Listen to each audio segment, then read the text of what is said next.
제6장 신앙과 변혁의 길, 동학의 눈뜨다.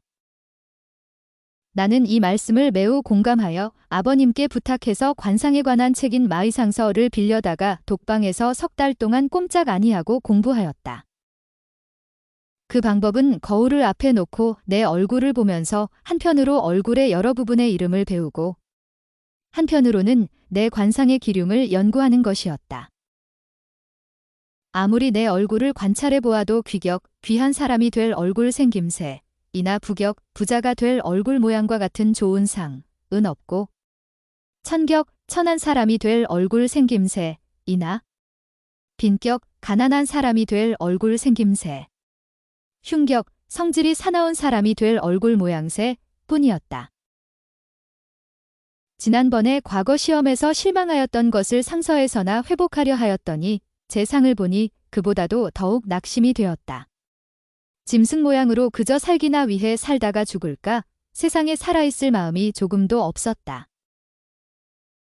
이렇게 절망에 빠진 나에게 오직 한 가지 희망을 주는 것은 마의상서 중에 있는 상호부려신호, 신호부려심호, 즉 얼굴 좋음이 몸 좋음만 못하고 몸 좋음이 마음 좋음만 못하다라는 구절이었다. 이것을 보고 나는 마음 좋은 사람이 되기로 굳게 결심하였다. 그러나 마음이 좋지 못하던 사람으로서 마음이 좋은 사람이 되는 법이 무엇인가? 여기에 대하여서 마의상서는 아무 대답도 주지 못하였다. 그래서 마의상서는 덮어버리고 풍수에 관한 책인 지가서를 좀 보았으나 거기에도 흥미를 붙이지 못하고 이번에는 병서를 읽기 시작하였다. 손무자, 오기자, 삼약, 육도 등을 읽어보았다.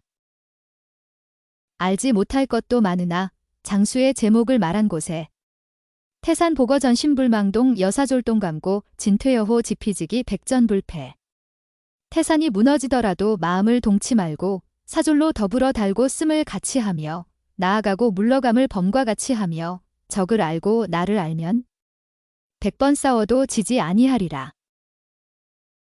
이 구절이 내 마음을 끌었다. 이때에 내 나이가 17살, 나는 일가 아이들을 모아서 훈장질을 하면서 잘 알지도 못하는 병서를 읽고 1년의 세월을 보냈다. 이때 사방에는 여러 가지 괴소문이 돌았다.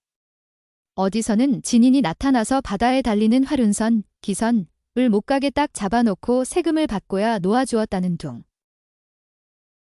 머지아니하여 계룡산의 정도령이 도읍을 할 터이니 바른 길목에 가 있어야 새 나라의 양반이 된다 하여 세간을 팔아가지고 아무개는 계룡산으로 이사를 하였다는 둥 이러한 소리였다. 그런데 우리 동네에서 남쪽으로 20리쯤 떨어진 갯골이란 곳에 사는 오응선과 그 이웃 동네에 사는 최유현이라는 사람이 충청도 최도명이라는 동학 선생에게서 도를 받아가지고 공부를 하고 있는데 방에 들어가고 나갈 때 문을 열지 아니하며 문득 있다가 문득 없어지며 능히 공중으로 걸어 다니므로 충청도 그 선생 최도명한테 밤동안 다녀온다고 하였다. 나는 이 동학이라는 것에 호기심이 생겨서 이 사람들을 찾아보기로 결심하였다.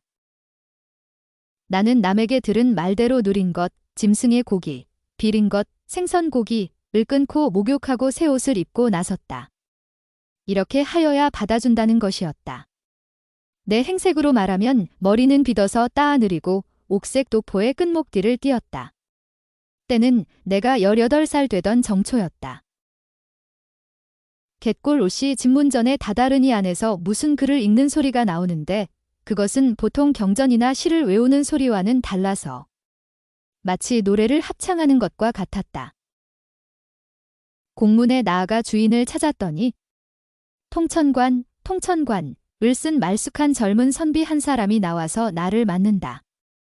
내가 공손히 절을 한즉 그도 공손히 맞절을 하기로 나는 황공하여서 내 성명과 문벌, 가문의 사회적 신분을 말하고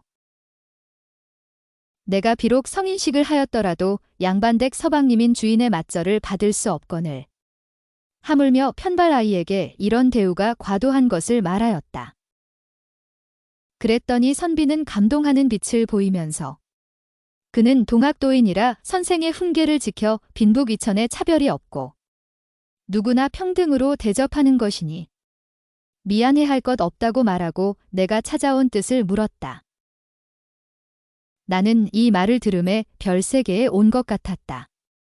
내가 돌을 들으러 찾아온 뜻을 고하니 그는 쾌히 동학의 내력과 도리의 요령을 설명하였다.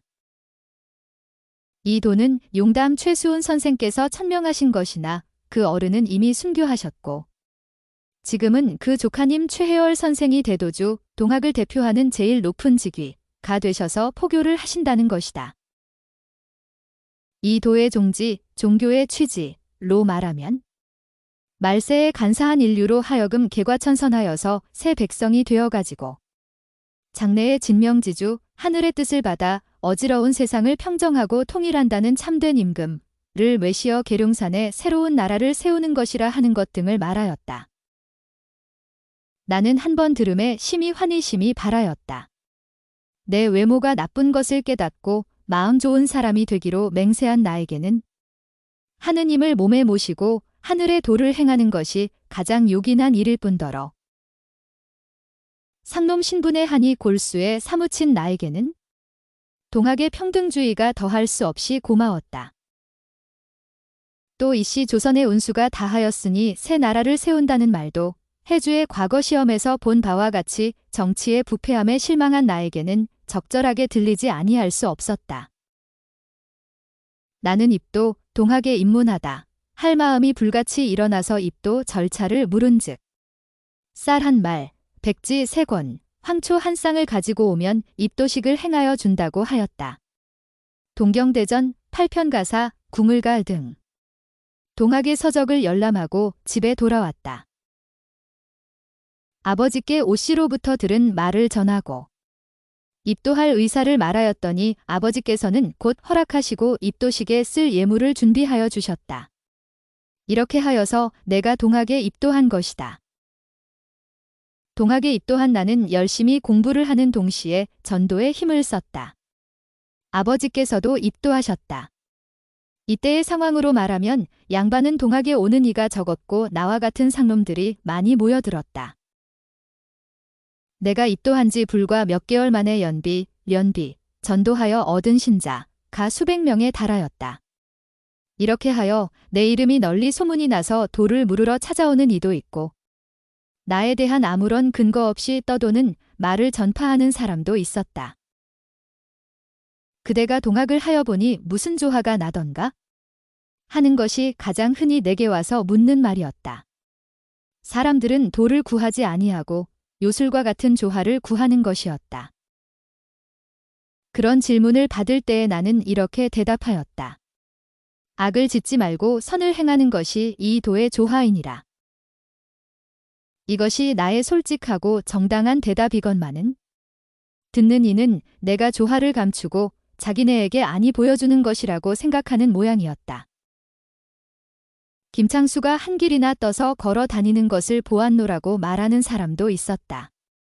이때부터 창암이라는 아명을 버리고 이 이름을 썼다. 이 모양으로 있는 진실된 소리, 이야기와 없는 가짜 소리, 이야기가 섞어 전해져서 내 명성이 황해도 일대뿐만 아니라 멀리 평안남도에까지 퍼져서 그 해에 내 밑에 신자가 무려 수천에 달하였다.